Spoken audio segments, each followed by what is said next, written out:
Panginoon, labis kong paghihirap, ako'y tumatawag sa inyo.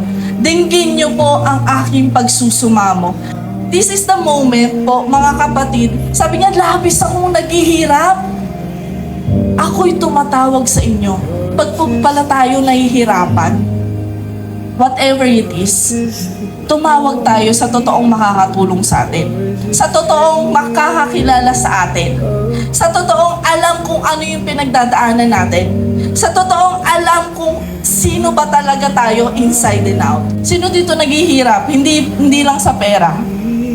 Kapag pala tayo lumapit sa Panginoon na merong sinseridad ang ating mga puso, Lord, hirap na ako. Pero bakit ko ito nararanasan? Lord, tulungan mo po ako. Hindi ko ito kayang mag-isa. Pag ganun daw yung prayer natin, mga kapatid, yung meron tayong pagsusumamo sa Panginoon, Lord, di ko ito kaya kung hindi mo ako tutulungan. Yun daw yung gustong-gustong prayer ng Panginoon.